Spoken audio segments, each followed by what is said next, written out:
Muito boa tarde a todas e a todos. É com muito prazer que começamos este curso com a prata da casa, Filosofia, Literatura e Espiritualidade. Agradeço imenso ao público o acolhimento que fez. Na realidade, esgotaram-se as inscrições, é ótimo, infelizmente há gente de fora, mas pronto, pode ser que haja desistências e que possam depois entrar. O curso tem 500 inscrições. O curso só é possível devido à equipa organizadora, e eu vou lembrar os nomes porque acho que é uma questão de justiça. Vou citá-los por ordem alfabética: o Padre António Martins, Ana Lúcia Esteves, Carme Zenfeld, a Cecília Vaz Pinto, o Francisco Sarsfield Cabral, Guida Liotte, João Almeida Dias, José Alberto Costa, José Manuel Ribeiro Ferreira, Marita Sarsfield Cabral, Rita Ramalho Ortigão Costa e eu. Os livros, toda a gente já conhece o programa, não é? Os livros estão à disposição em livrarias e penso que seguiu para todos a mensagem a dizer a livraria que podem contactar. No caso de nenhuma dessas livrarias vos servir, podem fazer a encomenda às Paulinas, que se encarregam de mandar os livros para quem os encomendar e fazem desconto de 10%. Agradeço muito à Ana Lúcia Esteves, que fez um trabalho impecável neste levantamento das livrarias. Há uma alteração relativamente ao programa. Há um dos livros que estava completamente esgotado, alguns aparecem como esgotados, mas na realidade eles encontram-se nas livrarias que estão indicadas. O livro do Fernando Gil, Modos da Evidência, estava completamente esgotado e foi substituído por outro livro, que é o livro Assentos. E bem, e a Covid bateu a porta, bateu-nos à porta, ou seja, o Padre António, que era suposto ser o primeiro orador, está com Covid, não pode ser ele a falar, mas devido à generosidade do António Marujo, que é um especialista justamente no Frei Bento Domingos, vamos ter possibilidade de fazer a sessão sem problema e presumo que a Irmã Julieta também irá ajudar, também irá entrar em diálogo. Agradeço muito ao António Marujo esta sua generosidade e vou lembrar a todos o currículo do António Marujo. O António Marujo é licenciado em Comunicação Social pelo Instituto Superior de Ciências Sociais e Políticas de Lisboa. Como sabem, é jornalista profissional, desde 1985 que é jornalista profissional e atualmente é diretor do jornal online Sete Margens. Teve o prémio Gazeta da Imprensa em 2019-2020, por reportagem que fez à Caixa de Correio de Nossa Senhora, publicada no Expresso em 2020 e publicado depois em livro no mesmo ano. Trabalhou no Público, desde a fundação do Público, em setembro de 1989, acompanhou sobretudo no Público a formação religiosa. Antes esteve no Expresso, esteve também na revista Cáritas, no Diário de Lisboa, nos programas Toda a Gente é Pessoa, da Antena 1 e 70x7 da RTP. Desde 2013 tem colaborado com publicações, com o Expresso, com a Visão e com o Público. É coordenador de um seminário de formação no Centro de Formação de Jornalistas sobre o Papa Francisco e a Igreja Católica, desde 2017, que ele faz parte dirige este programa. É vencedor das edições de 1995 e 2006 do Prémio Europeu de Jornalismo Religioso, na imprensa não confessional, e colaborou em diversas publicações, ou seja, ele é co-organizador de 5 antologias de textos de Frei Bento Domingos, daí estar perfeitamente dentro do assunto, colaborou em várias obras coletivas e publicou 2 dezenas de livros, alguns em coautoria, entre as quais a Caixa de Correio de Nossa Senhora, a Teologia como Resistência, a Lista do Padre Carreira, a Senhora de Maio, todas as perguntas sobre Fátima, Papa Francisco, a Revolução Imparável. O António vai depois apresentar a Irmã Julieta, com quem irá dialogar, e eu mais uma vez agradeço e passo a palavra ao António para nós o ouvirmos nesta sessão. Muito obrigado, Luísa, e boa noite também a todas e a todos os participantes deste curso. É um gosto estar aqui. Isto foi assim como é que se diz, um risco não foi um risco, foi uma atitude temerária da minha parte aceitar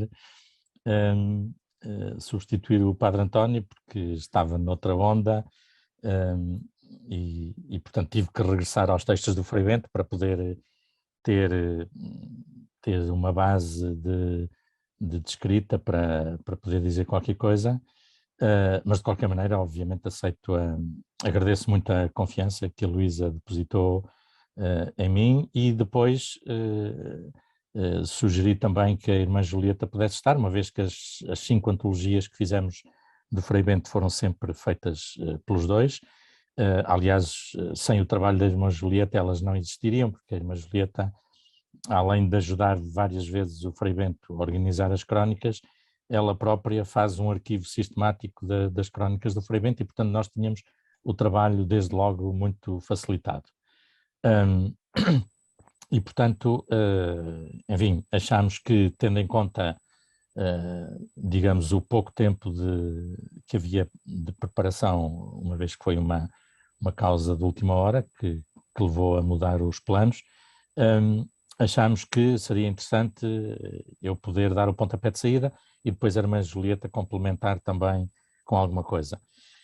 Eu, digamos que aquilo que vou dizer muito disto está escrito e publicado nas várias apresentações dos diversos volumes que nós editamos, não de todos, e eu ainda acrescentei outras coisas que também tinha escrito sobre o Frei Bento,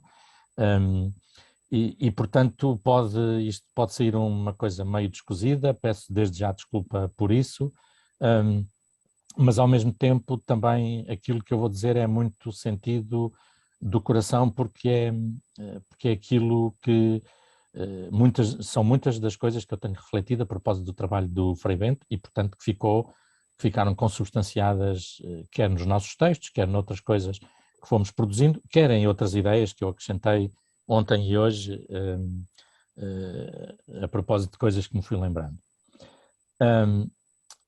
Portanto, nós estamos perante um universo, este livro em causa, Um Mundo que Falta Fazer, que já agora, entre parênteses, penso que ainda está disponível na editora também, e portanto é um livro que se pode procurar, apesar de na lista a Bertrand e a Almedina não terem disponível na sua rede de livrarias, mas ele está ainda disponível, creio eu.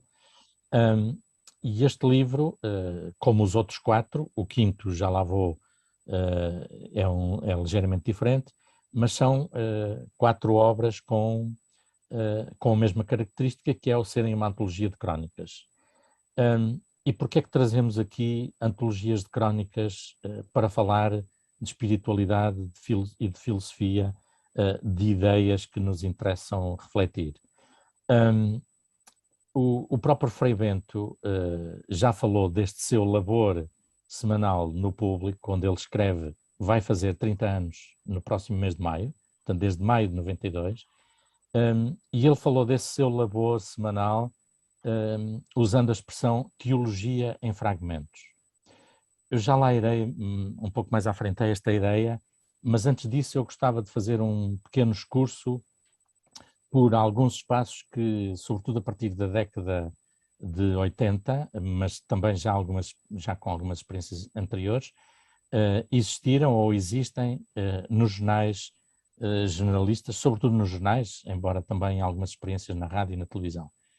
Eu destacaria 6 nomes, todos eles de padres, por coincidência, enfim, porque de alguma forma também representam a instituição e são vozes rapidamente mais reconhecíveis como falando a partir deste lugar.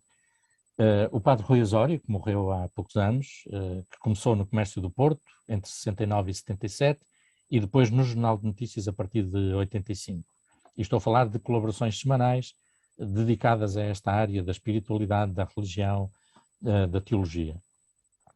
O padre António Rego, entre 80 e 92, no Diário de Notícias, com a crónica Palavra entre Palavras, que depois foi reunida, praticamente todas as crónicas foram reunidas em livro, publicado pela Difusora Bíblica.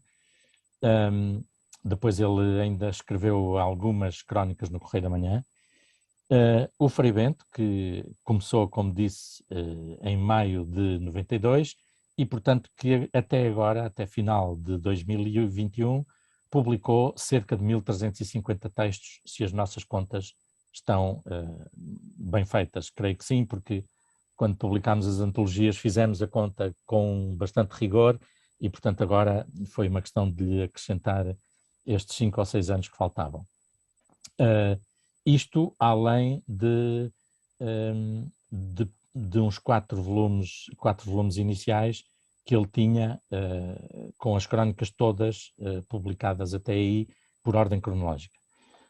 O Padre Anselmo Borges, que publica no DN desde 2006, o que significa também umas 700 ou 800 crónicas, e que muitas delas estão coligidas também em vários livros, aliás, um deles saiu recentemente.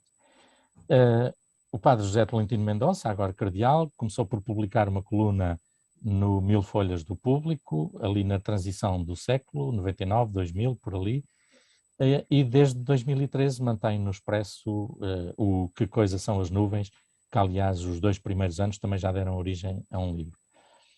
Podia acrescentar uma lista grande de nomes que, a partir da Bíblia, da teologia ou da experiência cristã ou católica mesmo se nem sempre ficam por essas perspectivas, têm mantido espaços de colaboração regular, às vezes com periodicidade fixa, outras vezes menos, mas, enfim, seria uma lista, apesar de tudo, ainda relativamente extensa. Lembro aqui, por exemplo, só Frei Luís de França, dominicano, que ainda na RTP, pouco depois do 25 de Abril, manteve uma pequena rubrica na televisão, e na TSF uma outra experiência que eu acho que foi muito interessante, dinamizada pelo Manuel Vilas Boas, que era o programa Como se Visse o Invisível, aos domingos de manhã, em que rodaram várias pessoas, e aí vale a pena recordar os nomes: Lopes Morgado, de novo, a Maria de Lourdes Pintasilgo, Dom Januário Turgal Ferreira, a Maria Adelaide Pinto Correia, a Farazás Queixaves, ismaelita, o Silas Oliveira, presbiteriano.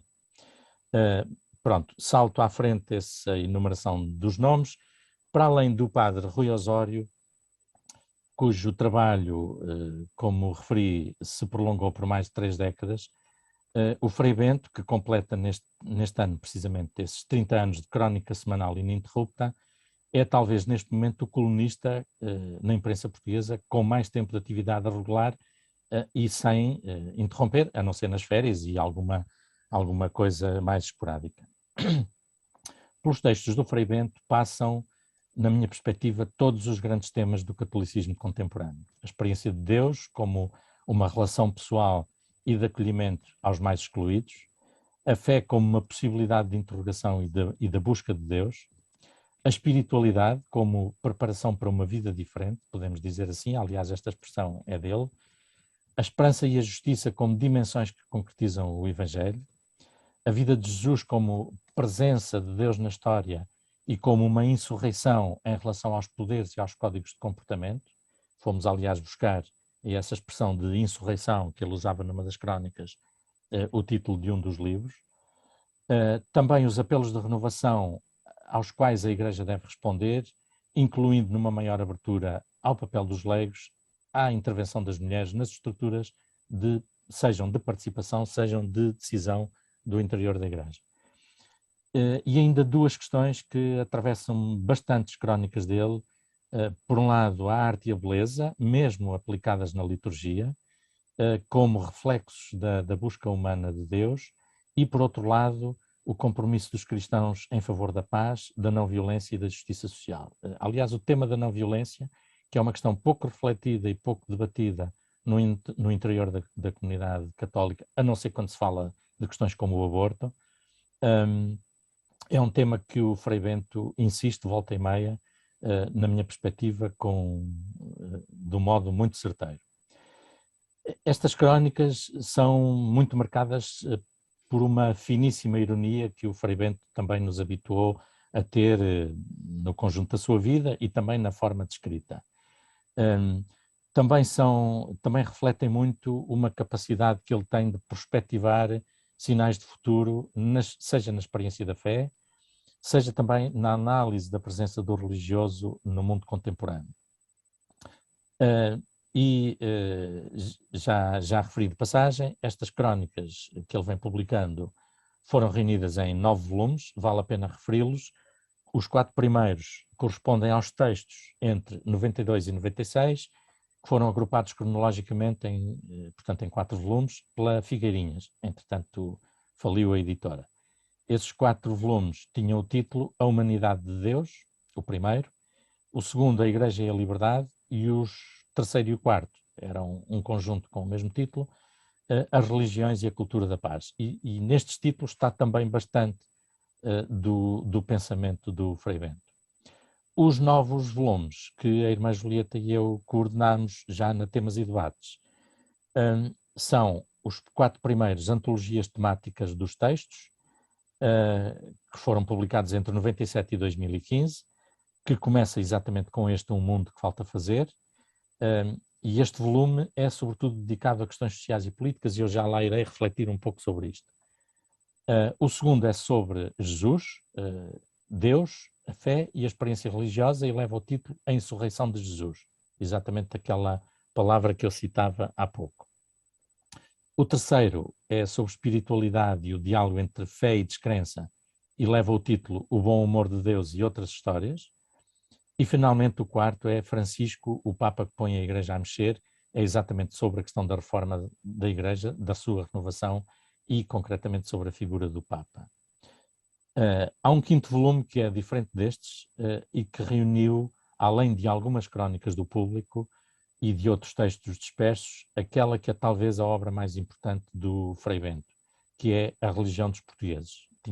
Era um livrinho publicado ali no final da década de 70, início da década de 80, e que nas palavras do agora Cardeal Tolentino, é um livro absolutamente marcante na produção teológica em Portugal, escrito por um grande artesão da teologia, que mostra uma juventude e um saber fazer verdadeiramente incontornáveis. Esse livro é centrado na questão de Fátima e da religiosidade portuguesa, mas ele é também, e cito de novo o Tolentino Mendonça, uma reflexão sobre o país, não a partir da dimensão traumática e das nossas patologias históricas, mas uma leitura que, em diálogo com essa, é verdadeiramente outra coisa, pela leitura positiva, acolhedora daquilo que é a demanda religiosa dos portugueses. Aliás, o Tolentino considerava este livro e O Labirinto da Saudade, do saudoso Eduardo Lourenço, como 2 livros absolutamente decisivos para entender Portugal naquilo que eles têm de próximo e de distante. Regresso à referência inicial, à questão da teologia em fragmentos. Num texto em 4 de outubro de 98, que o Frei Bento intitulava Nem Fuga do Mundo, nem Abandono ao Mal do Mundo, ele identificava a necessidade de uma espiritualidade que não entenda o cristianismo como uma mística de fuga do mundo, mas que não o reduza tão pouco a uma mística de transformação do mundo, é a expressão que ele usa. E explicava, passo a citar, é preciso recusar o império da lei do pêndulo. Prefiro o modelo do tear. Neste, o movimento entre extremos integra num tecido todos os fios da vida. Na apreciação do fenómeno religioso e das suas metamorfoses, ainda continuamos a ser vítimas de uma visão pendular. Ora, é contra esta visão pendular que o Frei Bento vai escrevendo, e é sobretudo afirmando uma outra visão dessa teologia em fragmentos. E nesse modo de o fazer, ele concretiza de facto esse modelo do tear, integrando todos os fios da vida. Numa crónica de 2014, portanto bem mais recente, ele escrevia assim: não me sinto mal no caminho da teologia do fragmento, do provisório. Sou alérgico às declarações classificadas como definitivas, irreformáveis, de certo estilo de magistério eclesiástico. Em sentido contrário, não sou menos alérgico ao relativismo, ao vale tudo. Somos filhos do tempo, na escola de todas as épocas, lugares e culturas. O verbo fez-se e continua a fazer-se carne, fragilidade humana no tecido dos múltiplos e contraditórios sinais dos tempos antigos e no mundo contemporâneo. Perdoa-se a longa citação, mas penso que ela vale a pena exatamente para explicar este sentido que ele dá à expressão teologia do fragmento, num sentido que não é uma coisa, algo que está dispersa, mas algo que junta pedaços para ler os sinais de cada tempo. Entre essas duas frases que eu citei, apesar dos 16 anos de diferença, há parece-me a mim, uma profunda relação e coerência naquilo que o Frei Bento propõe como reflexão sobre a questão de Deus e pelo caminho original que ele também propõe. E penso mesmo que o catolicismo português deveria estar muito grato ao Frei Bento por esse diálogo entre a cultura e a afirmação teológica que ele vai fazendo na praça pública. Aliás, permita-se-me um parênteses, acho que falando de diálogo entre a cultura e o cristianismo, ou entre a teologia e a cultura, o que queiramos, penso que é uma falha muito grave que até agora o prémio Árvore da Vida Padre Manuel Antunes não tenha sido ainda atribuído ao Frei Bento Domingues. Quero crer que tenha sido até agora apenas uma distração, mas parece-me que quem faz este trabalho há 30 anos já merecia um reconhecimento explícito da parte da Igreja, exatamente por essa capacidade de diálogo que ele tem com a cultura, com a sociedade do nosso tempo. Porque não são só as crónicas, é os convites permanentes para falar em todo o sítio e para intervir sobre múltiplos assuntos. Se falamos de teologia de fragmentos, quer dizer que o Frei Bento não tem ideias sistematizadas, bem pelo contrário. Nas crónicas estão presentes esses grandes temas que já referi há pedaços, com a vantagem que este seu labor, repito esta palavra de propósito também, porque falando de um frade, acho que essa é a expressão certa, pensando até na ideia do tear a que ele se referia nessa passagem que há pouco recordei. Dizia, atravessam esses grandes temas que eu referi,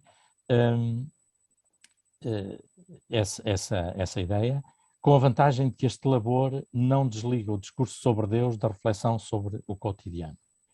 Nem sequer cria uma distância entre a teologia como uma ciência qualquer abstrata, ou sobre a Igreja, ou sobre a experiência do real. Antes, ele tece de novo, como num tear, entrelaça, integra todos os fios da vida. Aliás, se calhar teremos todos e todas, aqueles que já lemos Crónicas do Frei Bento, uma experiência comum, que é, às vezes lemos uma crónica e dizemos, então hoje de que é que o Frei Bento está a falar? É sobre a Igreja, é sobre Deus, é sobre o mundo e o cotidiano, é sobre Jesus, a política, a Bíblia? E chegamos ao final a perceber que a crónica toca nisso tudo e às vezes é muito mais do que isso ainda. Remete para lá dos próprios temas que evoca no texto. Precisamente porque essa arte do entrelaçar acaba por criar um novo cenário, um novo tecido que ultrapassa os seus pontos de partida. Mas, curiosamente, esta questão foi um problema e, ao mesmo tempo, foi a sua solução com que a irmã Julieta e eu nos confrontámos no início. E que foi, como é que vamos arrumar e sistematizar um pensamento assim tão rico? E então, optámos por dividir as crónicas em 4 grandes blocos temáticos, que, no fundo, correspondem aos grandes temas que podemos encontrar nos textos e que correspondem aos 4 livros que eu há pouco referi. Obviamente há crónicas que nós podíamos tanto arrumar num livro sobre Jesus, como num livro sobre a sociedade e o mundo, etc. E, portanto, aí trata-se de perceber qual é o tema mais óbvio, ou então, fruto de diversas circunstâncias, às vezes porque um volume já tinha crónicas de mais e outro de menos, então arrumá-lo de outra maneira. Mas o primeiro critério foi qual é o tema dominante, o grande argumento dominante. E, portanto, daí surgem esses 4 volumes que citei. Uma das notas, também já referi de passagem, e gostava agora de referir-me de novo a essa ideia. Uma das notas que penso que retiramos muito do modo do Frei Bento fazer teologia é a sua capacidade de prospectiva, de prescrutar sinais do futuro, do porvir, no presente que já nos envolve. Por exemplo, não resisto a citar uma crónica de janeiro de 2001, portanto tem 21 anos neste momento, 28 de janeiro, com este título, O Centro na Periferia. Acho que vamos todos achar imensa graça. Ele escrevia assim: foi rebentado o Muro de Berlim. Estávamos a 11 anos, 12 anos. É preciso quebrar a redoma de vidro dos privilegiados.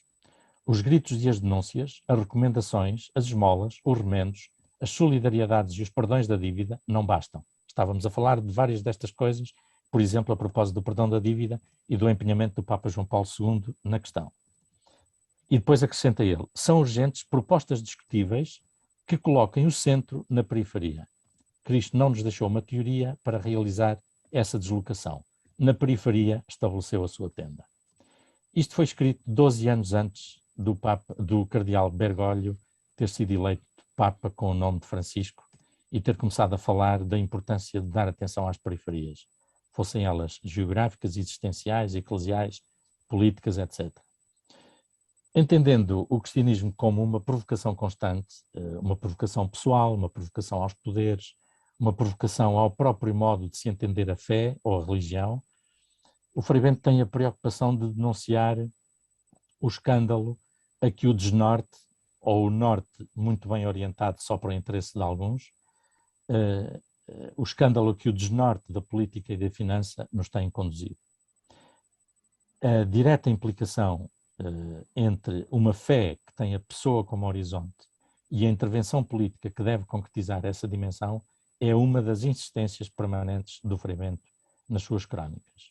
E, portanto, mais uma razão para não falar de algo disperso, mas algo que se vai construindo a partir de múltiplas reflexões, múltiplos acrescentos àquilo que é o seu núcleo, ou os seus núcleos prioritários. Ele, numa outra crónica de 2011, alertava mesmo para a desumanidade que começa quando a cura das finanças não se importa com a sorte das pessoas. Portanto, essa relação entre o que vivemos de humano ou de desumano e o cristianismo como uma proposta provocadora para as nossas sociedades, ele faz isso em permanência. Neste volume em concreto, enfim, já fiz aqui referências também a coisas que aparecem neste volume, mas acrescento neste volume em concreto, os temas que aqui estão presentes manifestam precisamente essa provocação e a insatisfação que se sente no Frei Bento e que nasce sempre a partir da fé e da experiência cristã. Enumero assim quase a correr. A crise económica financeira e os estragos que ela provocou e está a provocar à democracia e à Europa, estamos a vê-los cada vez mais. Achávamos nós que a crise tinha ficado lá para trás há alguns anos. Não, ela continua presente nas consequências que tem tido. A questão da reflexão ética, por exemplo, sobre o exercício do poder. O escândalo da miséria em que tantas pessoas vivem, em contraste com a opulência de alguns. O Frei Bento tem textos notabilíssimos sobre estas questões. O absurdo da guerra e da corrida armamentista, outro tema que o leva a escrever coisas interessantíssimas. O diálogo entre culturas e religiões como um caminho inevitável para a paz.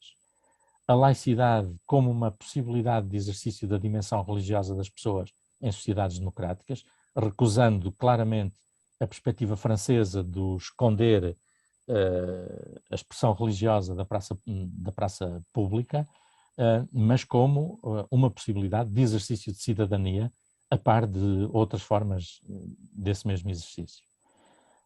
E depois questões que também atravessam este volume, como por exemplo a questão da alma da Europa, ou da falta de alma da Europa, diríamos nós, e ele também o diz, aliás, A questão da paz e da esperança no Médio Oriente é um tema que também lhe diz de um modo muito tocante. Depois, outra região do mundo que o toca bastante, as ilusões e utopias que estão presentes na América Latina, ou ainda os novos rumos e a busca de novos rumos, sobretudo para a África tão martirizada, que também mereceu muita reflexão do Frei Bento. Ele dirigiu, aliás, como muitos de nós nos recordamos, os cadernos de estudos africanos no âmbito do Centro de Reflexão Cristã. Como disse, e creio que estou já a aproximar-me do fim, sim.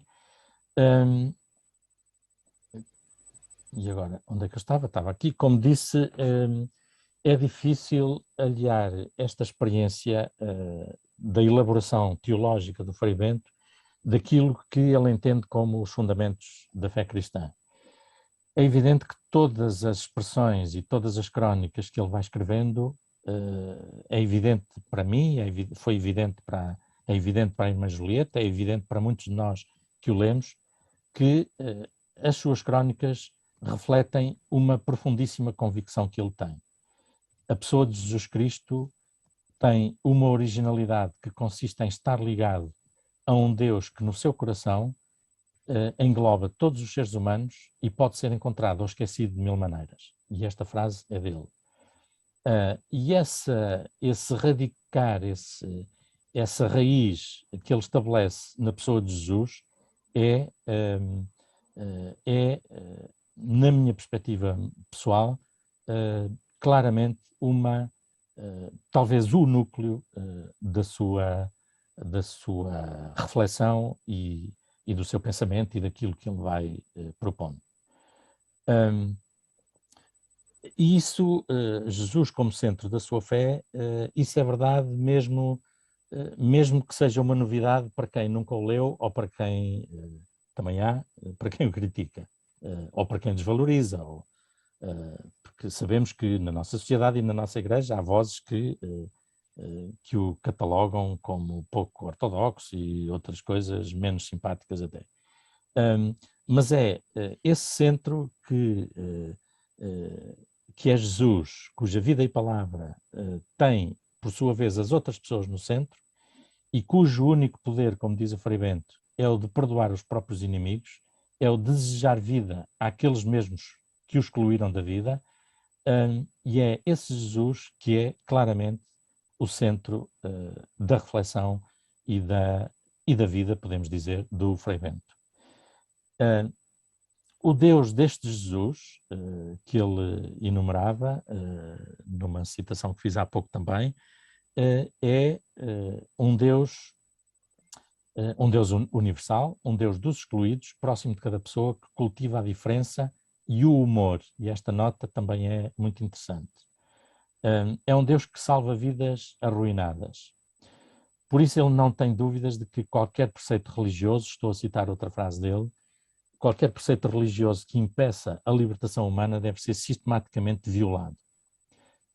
A liberdade, por isso, terminei a citação, a liberdade, por isso, está no centro da mensagem evangélica, na consideração do Frei Bento, e está no centro da reflexão que ele faz nas suas crónicas. Diz ele noutro texto, Jesus recusa o destino e abre uma brecha de libertação no interior da história humana, através da conversão do desejo. Deus não faz negócio com os seus dons. É por isso que o amor dos inimigos é divino, é o divino em humanidade.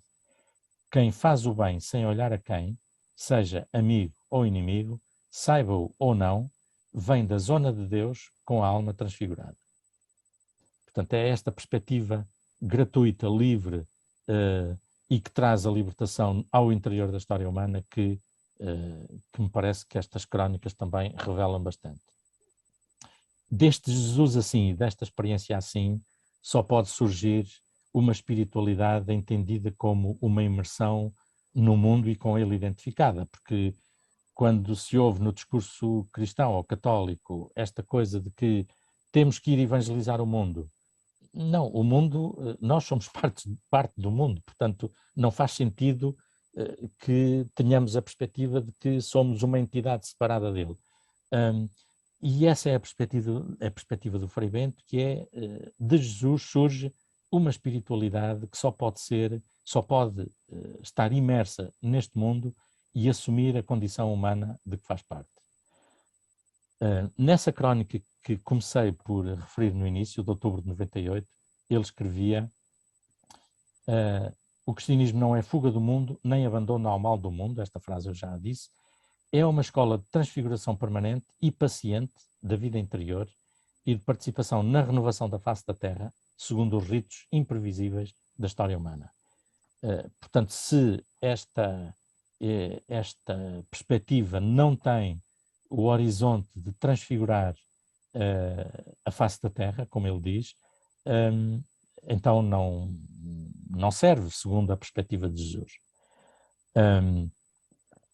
Numa outra crónica, ele, já em setembro de 2014, ele dizia: o cristianismo não se reduz a uma moral social ou política.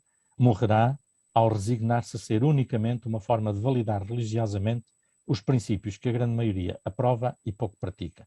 E, de facto, se pensarmos no início da experiência cristã, ela foi uma experiência em contracorrente em relação a muitas das questões que a sociedade dos primeiros séculos cristãos propunha e vivia. E por isso o Frei Bento acrescenta: é preciso desmarcar-se sem desprezar, profetizar sem condenar, definir um território original sem se fechar ao intercâmbio democrático e manter-se próximo e respeitador das vítimas, muitas vezes trágicas, do sofrimento e da injustiça. Finalmente, isto obviamente só pode ter como consequência uma igreja que se questione constantemente e que nunca fique sossegada nos seus adquiridos, mesmo que esses adquiridos sejam positivos. O Frei Bento manifesta convictamente a sua adesão às propostas do Papa Francisco, exatamente porque são isso mesmo, são um questionamento em relação ao que se faz dentro da Igreja, em relação ao que as comunidades cristãs fazem, e um apelo à renovação permanente. Quer dizer, o Papa tem expressões, e o Frei Bento dá eco delas já por diversas vezes, tem expressões de que é necessário estar a pôr em causa permanentemente aquilo que se faz, mesmo que as coisas estejam bem feitas. O Frei Bento, aliás, ironizava, não tenho isso aqui, mas ele ironizava a dada altura sobre a questão da autocrítica. Aliás, eu acho que tenho isso aqui, sim, tenho à frente. Portanto, já lá irei. E esse questionamento permanente e essa atitude de apelar à renovação em permanência, o Frei Bento não esconde que são atitudes que ele encara no Papa como o culminar de um processo, enfim, que deve dar origem a outros, pela lógica, mas de um processo que foi, por vezes, interrompido, que tinha sido iniciado com o Papa João XXIII e com o Concílio Vaticano II. Duas notas finais. Uma primeira para dizer que já fiz referência à questão do humor e nenhuma das crónicas do Frei Bento, no seu modo de fazer teologia, nós não podemos ler as crónicas dele sem estarmos a ver o rosto do Frei Bento, no seu modo de dizer, no modo de colocar a voz, nos silêncios que ele faz, nas repetições, nas frases inacabadas, no modo de sorrir e de rir e na forma dele contar as histórias. Eu não resisto aqui a contar uma no minuto, Luísa, que é quando ele, um dia em Fátima, a pregar um retiro ou a fazer enfim, a orientar uma reunião, ele atravessou o santuário para ir à livraria Verdade e Vida e quando reparou estava em cima da hora para começar a sessão seguinte e, portanto, ele voltou, tinha que atravessar de novo o santuário e atravessou o santuário mais ou menos em passo de corrida, se não mesmo a correr. Ele conta que foi a correr. E às tantas vem um servita do santuário ter com ele e dizer-lhe: aqui não se pode correr. E o Frei Bento responde imediatamente: é promessa, e desata a correr de novo. E, portanto, mesmo quando se trata de desconcertar a realidade, nós temos de estar a ver o Frei Bento quando lemos as crónicas dele, acho eu. Numa entrevista que eu lhe fiz para o público em 95, quando saiu a primeira coletânea de crónicas, com o título A Humanidade de Deus, ele dizia, e é aqui que fala da autocrítica precisamente, ele dizia isto: autocrítica é flagelação, não acho que tenha piada. Eu exerço uma certa contenção nos textos porque o que me apetecia muitas vezes era rir de tudo e escrever textos de humor. E depois ele contava, uma vez na revista espanhola Vida Nueva, havia um cartoon de um menino Jesus nas escadas de uma igreja a rir-se do que encontrara lá dentro. Em relação a tudo, sempre vivi assim, vi-me sempre assim. E eu acho que sabermos ver sempre assim, sabermos ver assim, sabermos o que falta fazer neste mundo, depois da situação cómica ou das situações cómicas em que tantas vezes nos descobrimos pessoalmente, é também o apelo desta teologia do Frei Bento e obviamente que a ele só podemos estar muito gratos. E eu também estou grato a todos e a todas vocês por terem a paciência de me ouvir assim de uma forma tão descosida e tão desconexa. Muito obrigado.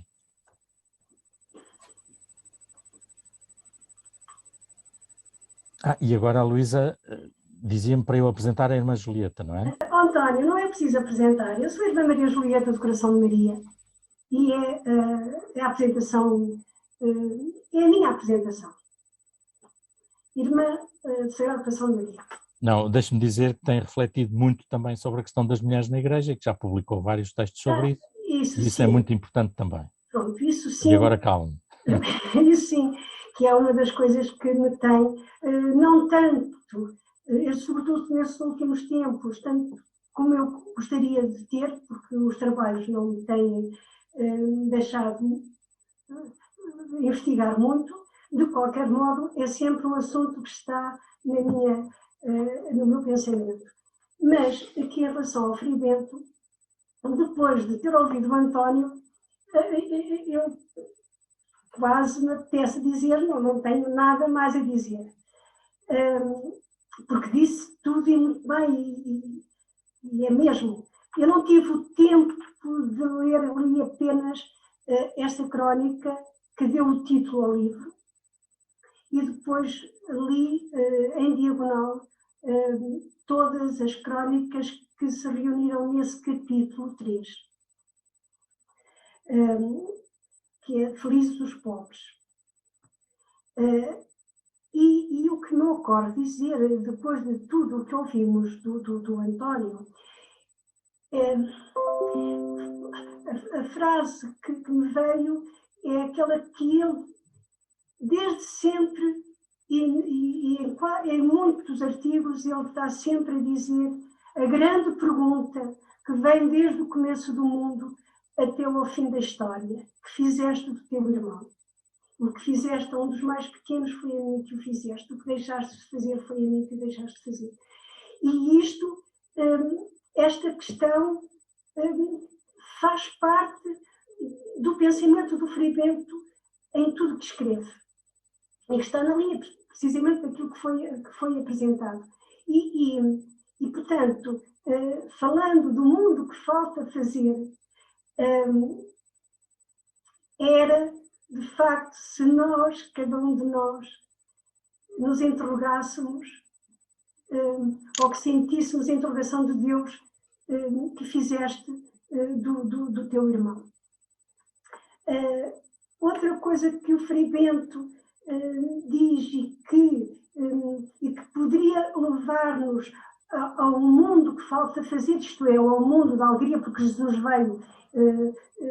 veio para que todos tenham vida e tenham em abundância. Ele veio para que a nossa alegria fosse plena, mas só pode, veio para todos, reunir os filhos de Deus dispersos, todos, e para que todos tenham essa alegria, era preciso, e ele também há uma das citações bíblicas que ele faz com muita frequência, era que não estejam só poucos à mesa e muitos impossibilitados de nunca entrar à mesa.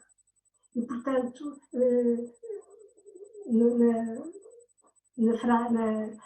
na parábola do rico e do pobre Lázaro.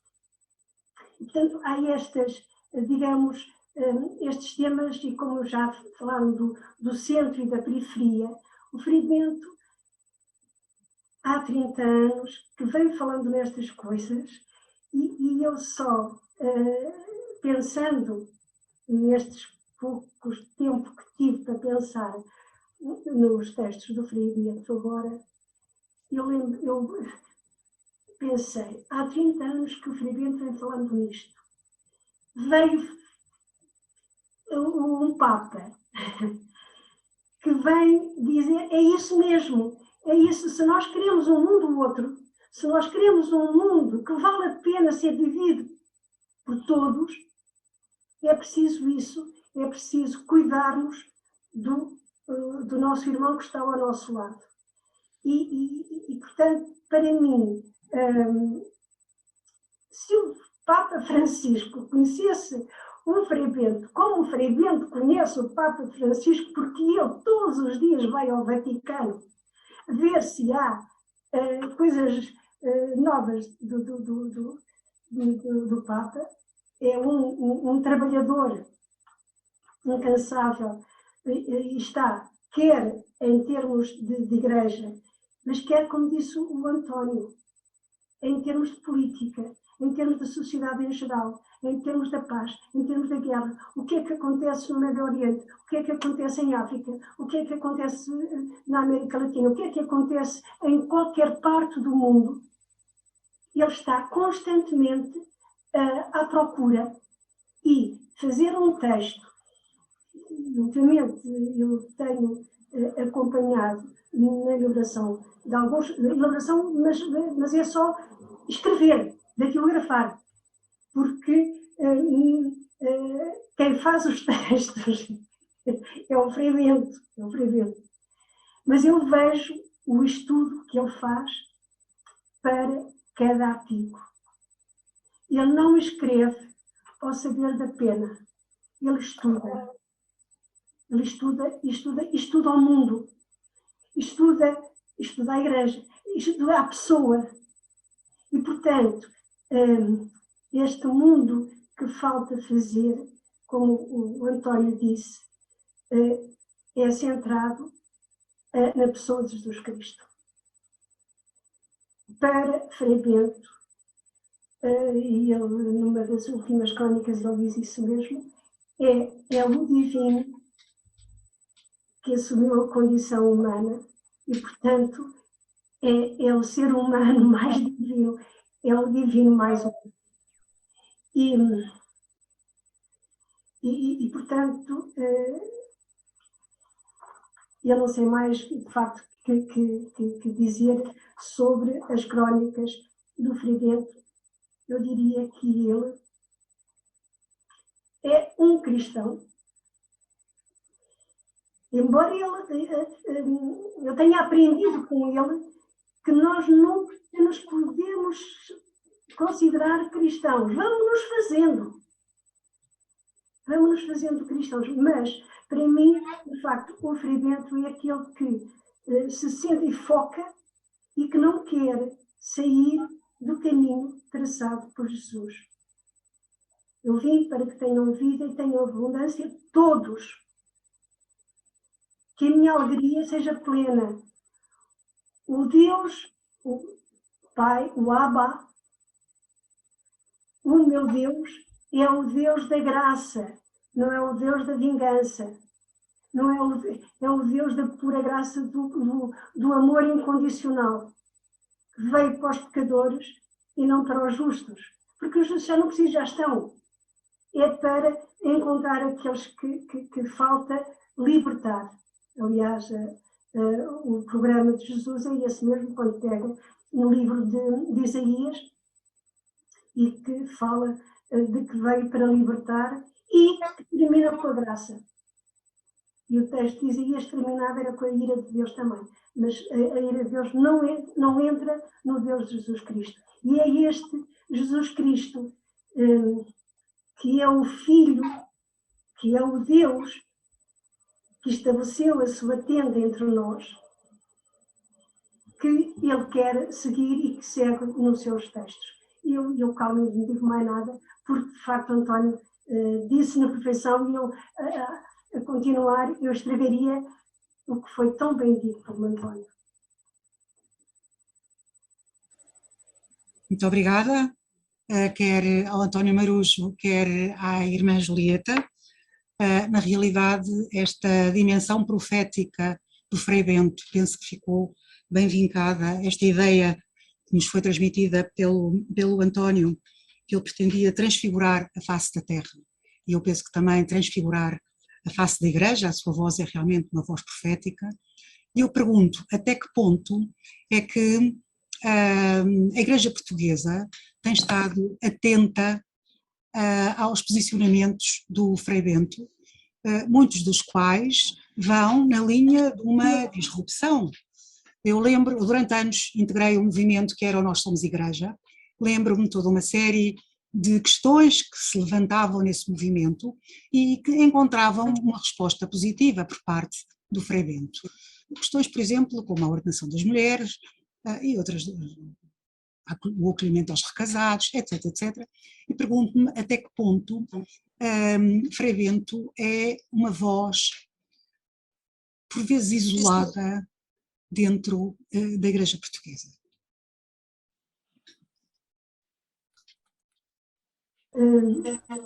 Eu penso que é uma palavra incómoda, a palavra do Frei Bento.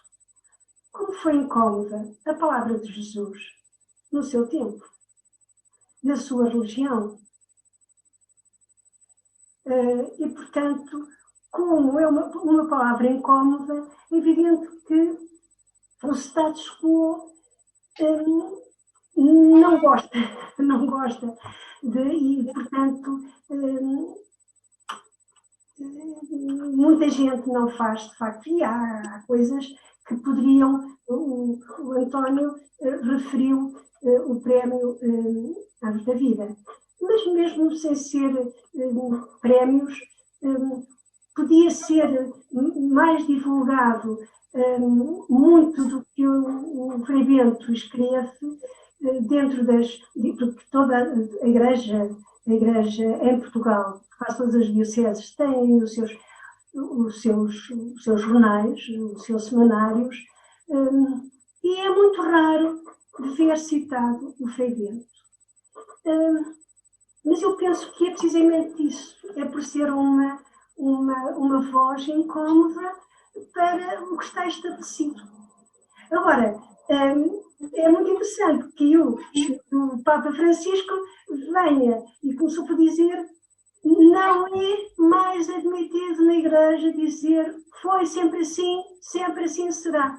E isto foi o que o Frei Bento começou sempre por dizer, e às vezes é incómodo nós ouvirmos isso. Pronto, é só este comentário que me oferece dizer. A propósito de facto de não ser, do Frei Bento não ser muito, digamos, muito aplaudido. Eu não acrescentaria muito mais, mas posso dar uma nota talvez um pouco até lateral, que é esta.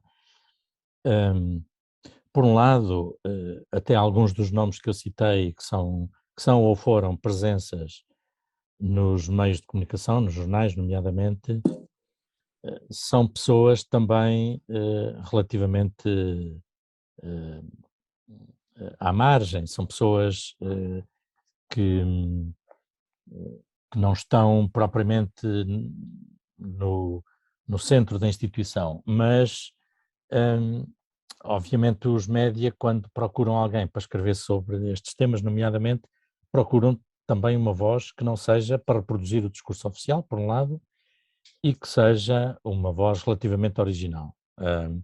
E por isso é que nós tivemos pessoas como o Padre Rego, o Rui Osório, o Lopes Morgado, ainda temos hoje o Padre Anselmo, temos o Padre Fernando Calado Rodrigues no Jornal de Notícias, que eu acho que até está num crescendo de interesse e lá está, de voz crítica também em relação a vários vícios. São crónicas mais curtas, não têm a pretensão de fazer teologia como as do Frei Bento, nem de ser um espaço de reflexão sistemático como o dele, mas são olhares relativamente interessantes, são muito interessantes sobre a forma de cruzar a experiência da Igreja e o que se passa no mundo e de que modo é que a Igreja pode ir respondendo na sua estrutura às propostas de renovação do Papa, etc. E, portanto, estas vozes são relativamente autónomas, heterodoxas, vamos dizer assim, com muitas aspas na palavra. O problema para mim, ou um dos problemas, é que, além de, obviamente, a reflexão do Frei Bento exigir uma capacidade de debate e de diálogo que nós não temos, infelizmente, no catolicismo português, que ele de facto provoca-nos a aprofundar as coisas, a pensar sobre elas. Claro que muitas das ideias que ele propõe são ideias que estão ao lado do que algumas das ideias que ele propõe, porque de facto a maioria são ideias que só brotam do Evangelho. A questão da justiça, a questão esta questão que a Julieta tão bem lembrou, de essa pergunta que vem desde o início, o que fizeste do teu irmão, que tudo isso só radica no Evangelho e na Bíblia. Mas depois, quando toca a questões de debate interno ou contemporâneo, como seja o papel das mulheres, como seja a questão do aborto ou do divórcio, do acompanhamento de recasados, etc., obviamente aí o Frei Bento introduz fraturas mais intensas portanto, é aí que surgem as desconfianças de algumas pessoas e nomeadamente da instituição no seu conjunto. Portanto, eu não o vejo como uma voz isolada, por um lado, vejo como uma voz isolada no sentido em que o catolicismo português é pobre em termos de reflexão, de capacidade de reflexão. E depois as pessoas, a mim sempre me fez aflição, como é que, por exemplo, as Paulinas publicam, as Paulinas ou uma editora qualquer, publicam 1000 exemplares de um livro, sei lá, do Tomás Alic, do Frei Bento, deste ou daquele, e não se conseguem vender 1000 livros em Portugal, quer dizer, com 4.000 e tal padres, mais dezenas de milhares de religiosas, mais dezenas e dezenas de milhares de catequistas pelo país fora, e não se consegue vender 1000 exemplares de um livro, seja ele teologia, de espiritualidade, de pastoral, disto, daquilo, e eu fico espantado com isto. Portanto, é esta ignorância, porque acho que a palavra certa é essa, esta ignorância atávica e a vontade de querer permanecer nela, que a mim me aflige mais, porque eu acho que se nós lêssemos mais e se aprofundássemos coisas, se calhar a voz do Frei Bento nem seria tida pela maioria como, por um setor relativamente importante como heterodoxo, ou isto ou aquilo. É de facto essa a minha aflição. Não é pelo Frei Bento em si e por aquilo que ele propõe, porque acho que muita gente o propõe, ainda agora o Anselmo também, a propósito do último livro dele, deu 3 ou 4 entrevistas onde falava, por exemplo, da questão do sacerdócio e por aí fora, de modo que, em moldes que não são propriamente o da doutrina oficial. A questão é que não se debatem estas questões, estes temas. Somos comunidades muito atávicas na sua ignorância e na sua incapacidade de querer debater, refletir, aprofundar as coisas e depois formar a opinião e, eventualmente, termos ideias diferentes sobre os temas, mas fundadas, não é? E aprofundadas. Não estão aqui muitas questões, mas há uma que a Ana Lúcia pôs sobre o papel das mulheres. A irmã Julieta era capaz de sintetizar qual é a perspectiva do Frei Bento sobre o papel das mulheres na Igreja? Eu estou a demorar a responder. Eu comecei a estudar teologia por causa de não entender o que as homilias diziam acerca de Nossa Senhora. E eu quis estudar teologia, queria estudar, tentar E de facto, o primeiro, digamos, curso que eu fiz de iniciação à teologia foi com os dominicanos, quando era impossível as mulheres estudarem teologia em Portugal, e que eles tinham um curso, que era um curso cíclico de 3 anos, em Fátima. E eu fiz o curso e a partir daí eu fiquei, de facto, colaboradora com eles.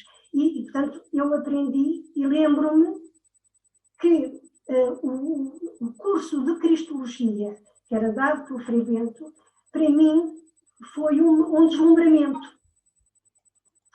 E eu já, portanto, eu comecei o curso em 1970. E já eu falava de que Jesus tinha um apreço especial para as mulheres.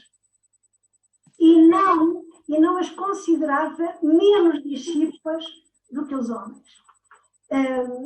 E depois temos, de facto, as narrativas, e os 4 evangelistas fazem isso. Na ressurreição, elas são as mandatadas para reunir os discípulos dispersos. Os homens tinham abandonado, e eu isso compreendo que os homens tenham fugido e fora dali, da zona em que Jesus estava a ser crucificado, que estava a ser condenado e morto, porque eles poderiam também ser apanhados, e as mulheres não teriam esse perigo. Mas o certo é que foram elas que estiveram na condenação, na morte, e, portanto, foram elas as primeiras a experimentar que a morte não tinha tido poder sobre Jesus, e que o Jesus que elas acompanharam desde a Galileia até à sua morte, ele foi morto, mas estava vivo. E portanto, foram elas, foi a elas que Jesus, segundo Mateus e João, e segundo Marcos e Lucas, foram os jovens, pessoa que no sepulcro disse às mulheres que ele estava vivo, não estava ali porque ele estava vivo, e foram elas que foram mandatadas a reunir os discípulos. Eu discuti muito isto com o Frei Bento, porque depois fui estudar teologia para Salamanca, e em Salamanca isto não se falava, evidente. E, portanto, para Frei Bento não faz sentido, como não faz para mim, as mulheres não fazerem parte ou não serem chamadas a exercer qualquer função dentro da Igreja. Porque não digam que Jesus ordenou os homens, ordenou os discípulos na última ceia, porque não vem lá nada da ordenação. Diz, e quando estão todos juntos, ide por esse mundo fora, batizando em nome do Pai, do Filho e do Espírito Santo. Estavam as mulheres também. E depois, concretamente, para reunir os discípulos dispersos depois da ressurreição, elas foram mandatadas. E, portanto, se alguém foi ordenado expressamente para reunir a Igreja, foram as mulheres. Só que, com os tempos, as mulheres não eram contadas. E, felizmente, Mateus, quando é na multiplicação dos pães, diz: estavam 5.000 homens de uma vez e 7.000 homens de outra vez, sem contar mulheres e crianças. Isso significa que o facto de não serem contadas, elas não estivessem lá. Na última ceia, conhecendo a natureza da ceia pascal, que não é uma ceia cultual, é uma ceia religiosa, sim, mas é uma ceia familiar. E, portanto, as mulheres não estavam apenas os 12, que era não conhecer a natureza da ceia pascal para dizer que as mulheres não estavam lá. E a ordenação, como hoje se entende a ordenação sacerdotal, isso vem já no século IV, porque o que vem no Novo Testamento é que qualquer batizado, qualquer batizada é sacerdote. E eu, quando foi do João Paulo II, sobre as mulheres, e que ele diz que a ordenação só às mulheres não, eu aí disse, ainda bem, porque eu não quero ser ordenada sacerdote, porque eu já o sou pelo batismo. Agora, eu gostaria que eu ou qualquer mulher cristã pudesse ser chamada para exercer qualquer função, para celebrar a Eucaristia, para exercer qualquer ministério dentro da Igreja.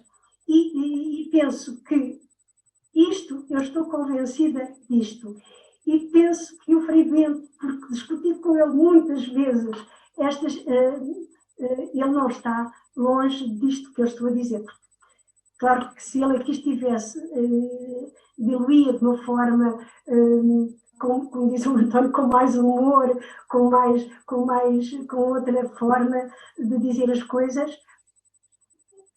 que eu não sou capaz.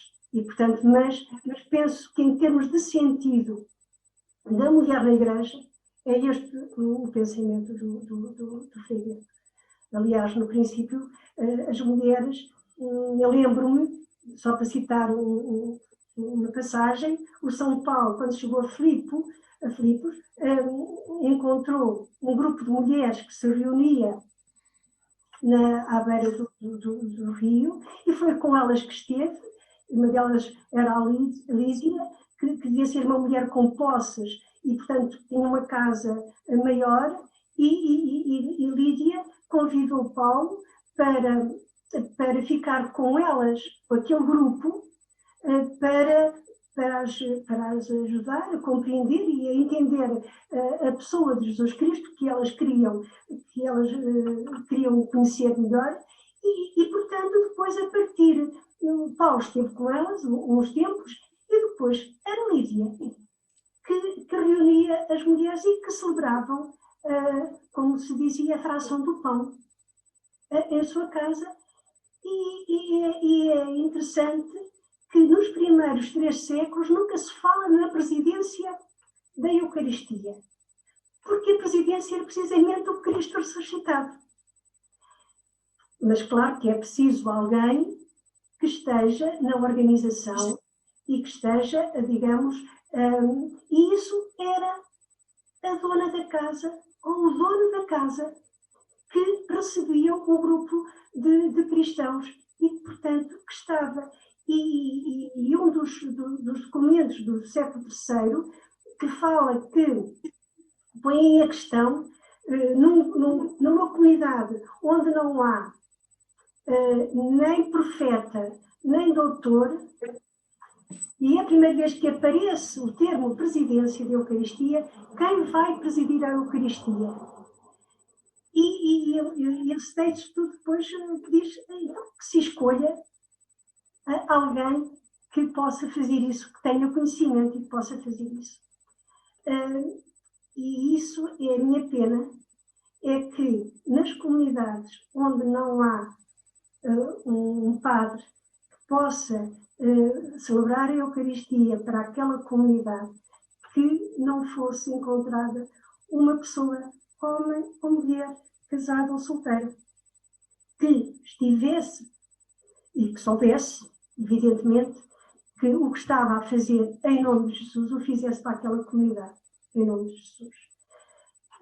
Pronto, mas eu vou já, porque não foi este o assunto que nos trouxe aqui, são as crónicas do Frei Bento, mas o Frei Bento também fala muito nisto, e fala muito nas mulheres, e no mandato, na ordenação que Jesus fez às mulheres de congregar os discípulos dispersos. Hoje, uma das funções do bispo é congregar os cristãos da sua diocese. Jesus mandou as mulheres à diocese do mundo congregar os discípulos. Elas podiam ser bispos hoje. Desculpa.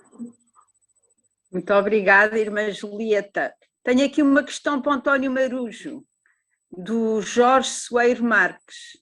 E ele pergunta: o que é que o António Marujo propõe para provocar a mudança da comunidade católica menos atenta?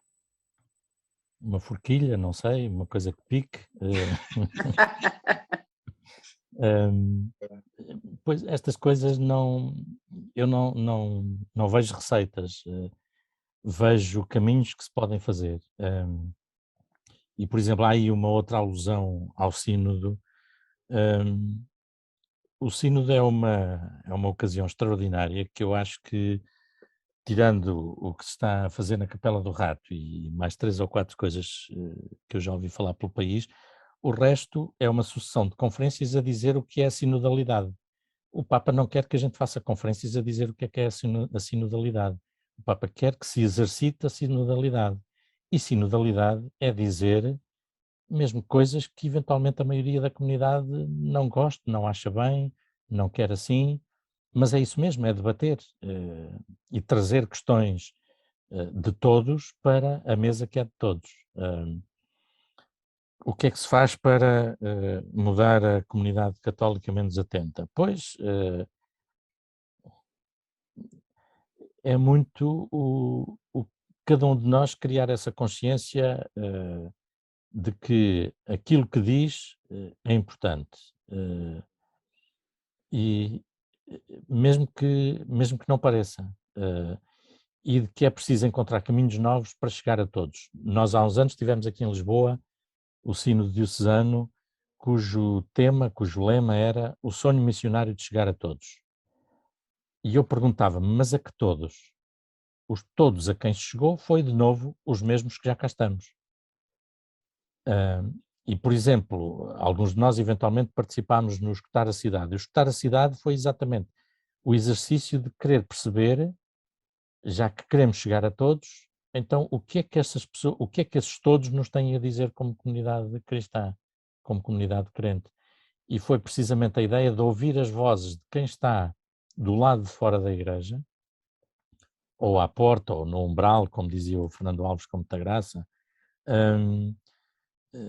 no sentido de nos dizerem o que é que esperam de nós, para onde é que querem que a gente saia, o que é que querem que a gente faça no mundo, na sociedade onde estamos inseridos. Eu temo que este sínodo seja, mais uma vez, uma repetição e uma sucessão de conferências, ainda por cima, conferências normalmente dadas por clérigos, sobre o que é a sinodalidade,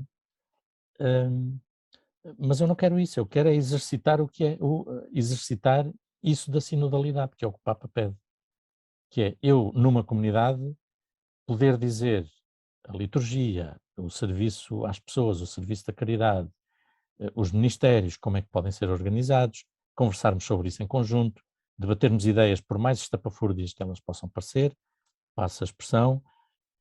Isso sim é exercitar a sinodalidade. A sinodalidade é perceber que há um casal recasado, recomposto nas nossas comunidades, e que essas pessoas, por causa disso, não podem comungar. É nós debatermos isso e perceber o que é que devemos fazer na sequência do que o Papa tem proposto para esse acolhimento. A sinodalidade é perceber que há cristãos que se descobriram numa condição homossexual e que de repente não sabem como é que hão de lidar com isso. Ainda para mais porque percebem que a sua comunidade não acolherá bem essa expressão, essa forma de viver.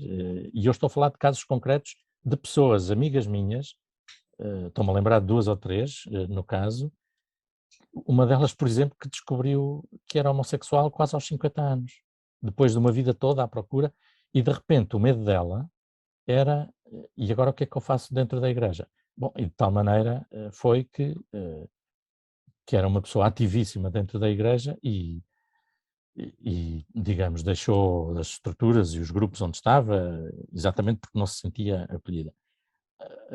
Sinodalidade é isso tudo, é decidir como é que nos organizamos no interior da comunidade, é perceber onde é que nós queremos chegar daqui a 10 anos, ou 20, porque causa-me um certo engulho que se passa a vida a dizer que há menos casamentos, menos batizados, menos pessoas na missa, etc. E o problema está sempre do lado de fora, o problema está sempre nos valores que a sociedade perdeu, nos valores que a sociedade já não quer, nas formas de vida que a sociedade hoje tem. Quer dizer, nós lemos o Platão e lemos as descrições todas dos problemas que hoje nós descrevemos como contemporâneos, já lá estão todos. Uma vez ouvi um excerto de uma obra do Platão em que descrevia o conflito de gerações e a pessoa que leu aquilo dizia: agora adivinhem quem é o autor. Nós estávamos a pensar em algum psicólogo contemporâneo, não era Platão, afinal. Portanto, essas questões que de alguma forma nos atravessam e que são desafios à nossa presença, aí sim presença no mundo e na sociedade onde vivemos, essas questões têm de ser afrontadas. Não podem, e como é que nós queremos lá chegar? Quer dizer, não podemos permanentemente estar a tirar para fora de nós a responsabilidade do que se passa. Eu, pelo menos, não é assim que entendo a minha responsabilidade. Eu olho-me sempre na perspectiva de, ok, e o que é que eu fiz ou o que é que eu não fiz para que as coisas não fossem assim? E realmente eu vou hoje, às vezes dou comigo a pensar, por exemplo, em locais de divertimento, um concerto, um bar, um café, o que seja. O que é que a comunidade crente tem a dizer a esta forma das pessoas hoje viverem, de se expressarem, de irem para sítios onde querem passar um momento agradável, um momento de convívio, um momento, seja do que for. O que é que a mensagem cristã tem a dizer-lhes? O Tomás Ali coloca uma questão muito importante, que é, não sei agora formular, reproduzir as palavras dele, mas a questão é esta: de que forma é que a experiência cristã é significativa hoje para os homens e para as mulheres do nosso tempo? Ele, aliás, conta, salvo erro, no primeiro livro, agora está-me a falhar o título, aquele episódio que viu numa parede pintada uma frase que dizia: Deus é a resposta. E depois alguém foi pôr por baixo: e qual é a pergunta? E de facto hoje nós temos cada vez mais que perceber as perguntas das pessoas. A quantidade de pessoas que eu encontro, que eu tenho encontrado, Paciência com Deus, exatamente, muito obrigado. É o livro do Tomás Ali. A quantidade de pessoas que eu tenho encontrado na minha vida profissional e noutros sítios, mas, por exemplo, na minha vida profissional, em que eu acho que 99% dos meus camaradas de profissão não são crentes. E, de repente, fulana parece-me dizer que é católico, Beltrana parece-me dizer que vai batizar a filha, a outra parece-me dizer que vai casar pela igreja, porque uma pessoa completamente que eu nunca diria, e aparece-me dizer: não, eu quero casar pela igreja por isto, por aquilo e por aquilo outro, e dá-me razões. E eu olho para ela e dizia assim: bem, mas tu eras a última mulher que eu veria a casar pela igreja. Aparecem estas pessoas, mas isto são momentos, ou a pedir-me a perguntar-me qual é a Bíblia melhor para lerem, a perguntar, enfim, 1000 coisas que eu agora podia ficar aqui meia hora a contar. E a questão é, para além destes momentos e desta relação episódica que as pessoas têm com a igreja e com a comunidade institucional, a questão é: o que é que nós temos de significativo para lhes dizer? Que pergunta delas é que nós estamos disponíveis para ouvir? Obviamente, se nós já temos as respostas todas formuladas e o catálogo todo feito, a pessoa chega ali e diz: as minhas perguntas não estão aqui nesta lista, portanto eu não quero saber, não quero ouvir não quero ler o vosso catálogo. E isto eu acho que é muito a atitude do Frei Bento nas Crónicas também, sem querer agora estar a forçar para a resposta, mas acho que é muito a atitude dele no sentido de de permanentemente nos obrigar a refletir sobre as perguntas do nosso tempo e da nossa sociedade e mesmo dentro da nossa igreja, quer dizer, perguntas que são postas por quem se sente sozinho ou mais marginalizado ou mais posto de lado. Essa eu acho que é uma das grandes indagações dele, uma das grandes procuras dele. E eu acho que é por aí, sermos capazes de libertar a palavra. Isso tem sido um exercício para mim também. Eu era e ainda sou muito tímido, e portanto para mim eu ficava vermelhíssimo aos 20 anos quando tinha que usar a palavra em público. Depois o exercício da profissão obrigou-me a várias coisas, mas da profissão de jornalista. Já agora houve aí alguém que disse, não sei o quê, senhor padre, por acaso não sou padre. O padre está aqui em casa e às vezes... mas no exercício da profissão isso obrigou-me a desbloquear, mas o libertar a palavra é um outro passo que eu acho que nós todos temos de aprender a fazer. É saber dizer assim, não, se este senhor bispo disser um disparate, porque há bispos que eu acho que dizem disparates, mesmo em termos teológicos, eu acho isso. E se este senhor bispo disser um disparate, eu tenho que ser capaz de lhe dizer o que se passou, por exemplo, recentemente, com a entrevista do Dom Américo Aguiar ao público, em outubro, ou o que foi, em que ele dizia que investigação aos abusos só quando houvesse noutras instituições também. E haver um grupo que acabou por ser de quase 300 pessoas, que escreveram uma carta e a assinaram, a dizer aos bispos, não, esta atitude não pode ser, os senhores têm que perceber que que não estão a merecer a nossa confiança, enquanto batizados. E nós somos batizados, temos direito à palavra neste momento. Esta atitude é a nossa atitude, deve ser a nossa atitude cada vez mais.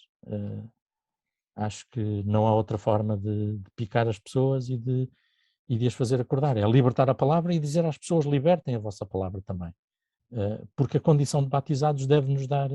Então nós votamos na sociedade, votamos enquanto cidadãos, vamos votar no fim do mês, e depois na igreja não temos direito à palavra, não temos direito ao voto, não temos direito... Não é ao voto para ir lá pôr uma coisa na urna a dizer quem deve ser o bispo. Se calhar também havemos de chegar aí, ou a coisas parecidas. Mas não temos direito à expressão quando estamos habituadíssimos a que em qualquer âmbito nós podemos exprimir-nos, ou pelo menos em teoria, não é? Enfim. Eu só queria lembrar também uma coisa que esteve presente, sobretudo na fala do António Marujo, mas uma das coisas que me atrai imenso no Frei Bento é a capacidade de se rir, a alegria. Nós tendemos muito a identificar a nossa religião com algo muito solene e muito triste e muito grave, e ele diverte-nos e ele faz-nos ver que é importante cultivar o humor, o sentido do humor, a alegria. Eu, filósofo com quem mais tenho dialogado e que tenho trabalhado muito, que é o Spinoza, fala muito das paixões alegres e da importância das paixões alegres. E eu, quando leio o Frei Bento, lembro-me muito do Spinoza, porque na realidade eu acho que eles se entenderiam a esse nível, em encontrar um valor na alegria, no divertimento e na capacidade de rir. E nisso estou-lhe muito agradecida por essa oportunidade que ele também nos dá de nos podermos divertir com aquilo que ele escreve, e que é extremamente sério. Eu vou só lembrar uma frase que é muito dele, e que eu já lhe ouvi desde os anos 70, e que ele de vez em quando diz nos seus, e que disse no último texto que escreveu, é que nós deveríamos nos sempre perguntar que sentido, que beleza, que responsabilidade, que alimento a presença de Jesus traz à nossa vida cotidiana. É de facto o sentido, a beleza, a leveza, mas que também é uma responsabilidade que deve alimentar a nossa vida cotidiana, que é um Deus connosco, portanto foi um Deus que veio para o nosso cotidiano. E agora a fala da professora Luísa fez-me lembrar esta frase que de facto Frei Bento também utiliza muito, que sentido, que beleza Jesus traz à nossa vida. Bem, eu penso que são 8h30, se calhar vamos fechar, e agradeço muito aos dois, a António Marujo e à irmã Julieta, esta resposta imediata que deram a um problema para nós insolúvel, com o Padre António doente, o que é que faríamos, e penso que foi uma sessão extremamente interessante e que nos faz pensar e que não fica aqui, que nós levamos para casa também. Em casa estamos todos, não é? Mas que nos vai fazer refletir, e muito obrigada pela vossa generosidade e pela vossa disponibilidade.